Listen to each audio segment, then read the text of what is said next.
Hello and welcome back. Today we're going to be talking about solving equations with variables on both sides. The objective is that by the end of this video, you should be able to solve equations with variables on both sides. If you remember, the goal of solving an equation is to try to get one variable with a coefficient of 1 on one side of the equation and a number on the other. The rules of the game. You must simplify both sides of the equation or the equal sign first, including combining like terms. You must do opposite operations in SADMAP order. And please keep trying and checking your answer until you succeed. Alright, we're on to our first example of the day. First, let's split that equation into two pieces, the left side and the right side, to help us keep track when we're solving. Notice on the left side, if we were to try to simplify it, we could not because the 3x and the 6 are not like terms. On the right-hand side, the x and the 8 cannot be combined either. Well, because they're not like terms either. So, we have a variable on two sides of the equation. This is the first time we've seen something like this. Let's take a look at how you would solve it. Remember, your goal is to get one variable with a coefficient of 1 on one side and a number on the other. So what I'm going to do is I'm going to take away some of the variables off one of the sides. So I'm just going to pick a side. I usually pick the side with on the left. On the right-hand side, there's an understood 1x. So I'm going to get rid of the 1x on the right-hand side. Now think about it. It's a positive 1x, and I want to take that 1x away from that side. How do you take something away in math? Well, the answer is you subtract it. So what I'm going to do is I'm going to subtract that 1x from the right-hand side. Well, what I do to the right-hand side, I have to do to the left-hand side because my equation needs to remain balanced. So I took 1x away from the right-hand side. 1x minus 1x, well, is nothing. I don't even have to write it anymore. It's just 0. Because I had 1x, I took 1x away, and no more x's left. All I'm left with on this side is a plus 8. So I just write 8. On the left-hand side, I have a 3x and a negative 1x. So if I have 3x's and I take 1x away, I'm left with 2x's. And I can bring down my plus 6. By doing this, I've reduced this equation into something that we can solve or we're used to seeing. We're going to go ahead and go in reverse order by subtracting the 6, leaving us with 2x equal to 2. Divide both sides by 2, and we're left with x equal to 1. And there we go, we have solved our equation. Please remember to check your solutions. 3 times 1 is 3, plus 6 is 9. 1 times 1 is 1, plus 8 is 9. So our solution does check out because the left and right hand sides are equal. So we can rewrite the rules of the game just a little bit, the ways to solve. Notice the first and second steps look identical, and so does the third, but in the second step I inserted something. When you're doing opposite operations in SADMAP order, first, if there are variables on both sides of the equations, remove one of the variables by doing the opposite operation. I have another example here in a second. It's going to be a little bit more complicated. Let's take a look. Notice our first step is to simplify both sides of the equation first. In the previous example, we could not do that because there was nothing to simplify, but in this one, we can. Notice I have a 5 outside the parentheses, so I'm going to distribute that 5 to give me 15 minus 10x. On the right hand side, I've got a 3 to distribute, so I distribute the 3 to the x and the 4, giving me 3x plus 12, and then I rewrite mine minus 7x. I do not distribute the 3 to the 7x because the 7x is not in parentheses. Okay, I still need to simplify the left and right hand sides if possible. Left hand side, I cannot combine those because one has an x, the other one does not. On the right hand side, I have a 3x and a negative 7x. I can combine those to give me 3x minus 7x. 3 minus 7 is negative 4x's plus 12. Left hand side, I have 15 minus 10x. And I can't combine anything on the left hand side again. So, what we're going to do now is go ahead and get the x's off one of the sides. Now, looking at it, I would again remove the least amount of x's. So I have a negative 10x and I have a negative 4x. Which one's smaller? The answer is that negative 10x. To get rid of or to undo a minus 10x, I would have to add 10x's. What would I do to the left-hand side? I would have to do to the right-hand side, plus 10x. So negative 10x's plus 10x's leaves me with no x's at all. And I have a 15 to bring down. Negative 4x's plus 10x's gives me 6x's plus 12. And I can solve like I would normally. Subtract 12 from both sides.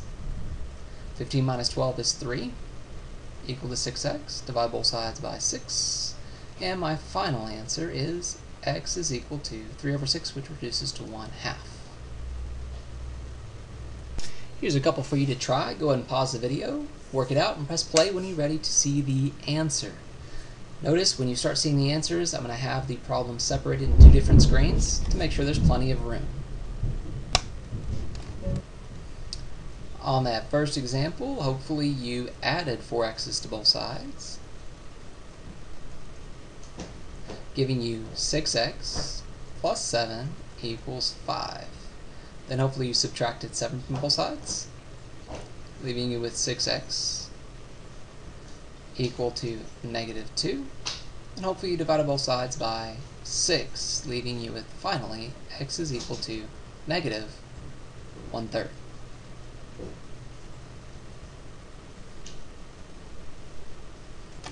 Okay, for that second example, hopefully you distributed the 2, giving you 2x minus 6 plus 5 equals, and distributed the 3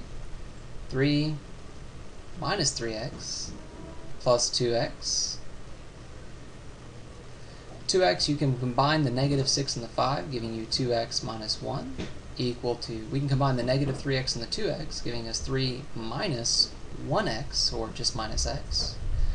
And then I would move my terms off of one side. I would get rid of the x's off one of the sides. So I would get rid of that negative 1x by adding 1x. And what I do to the left side, I got to do to the right hand side.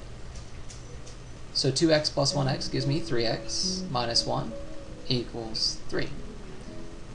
Add 1 to both sides, we get 3x equal to 4. Divide both sides by 3. We get our final answer is x equals 4/3. Alright, we get a couple definitions to talk about in this section. First one is no solution. If you solve an equation and you end up with no variables and a false statement, then you say no solution, because there are no numbers that you can substitute into the variables to make the equation true. Let's take a look at an example. Suppose I give you 2x plus 1 equals 2x minus 3. So we're going to go ahead and solve that. Subtract 2x from both sides. 2x's minus 2x's gives you, well, no x's, so we have a 1. 2x's minus 2x's, well, leaves us with no x's again, so we're left with a negative 3. 1 doesn't equal negative 3. In this case, we say that there is no solution. Again, the reason this works is because 2 times some number plus 1 can never be equal to 2 times some number minus 3. Our next definition is infinite solutions. If you solve an equation and you end up with no variables and a true statement, then you say that there are infinite solutions because you can choose any number to substitute into the variables to make the equation true. Such an equation is called an identity. Let's take a look at an identity. Notice, if we're going to solve this, we would subtract 2x from both sides. 2x minus 2x gives us no x's. We're left with 3 equal to 2x minus 2x. No x's equals to 3. 3 equals 3, it's a true statement, so we say that there are infinite solutions.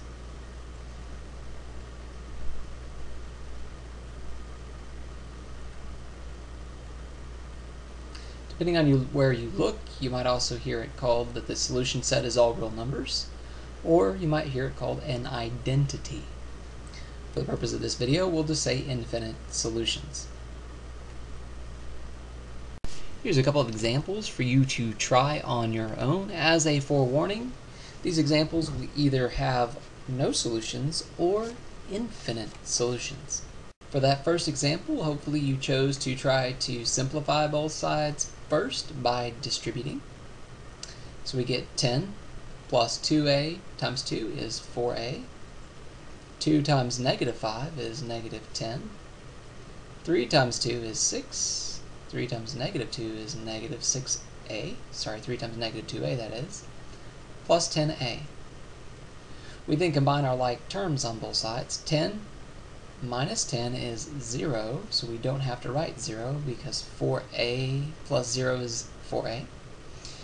And where we have a negative 6a plus 10a gives us a positive 4a.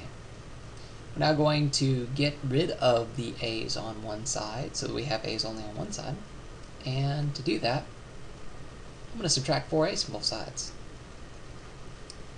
I chose this example because 4a minus 4a is 0. We don't typically write the 0, but when there's nothing left on a side, go ahead and write 0 to represent that there's nothing there. That's to hold our left side in place. So 0 equals 4a minus 4a cancels out, or is 0 also, leaving us with just 6.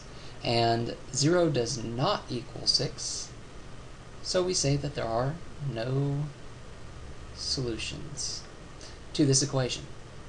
For that last example, hopefully you chose to simplify both sides first. On the left-hand side, you combined the negative 5x's with the positive 2x's, leaving you with negative 3x, and you brought down your negative 3. On the right-hand side, brought down your 2, and you distributed the negative sign into the parentheses. Also, you could call that a negative 1, because there's an understood 1 in front of the parentheses when it's not written. So we have a negative 1 times positive 3x's gives us a negative 3x. Negative 1 times positive 5 gives us negative 5. We still have to simplify the right-hand side a little bit more. We bring down our negative 3x's, and we combine our 2 and negative 5, giving us negative 3. On the left-hand side, we have negative 3x minus 3. At this point, if you notice, the left-hand side is exactly equal to the right-hand side. You would not have to continue. You could write infinite solutions. However, if you did not notice that, you would have added 3x's to both sides.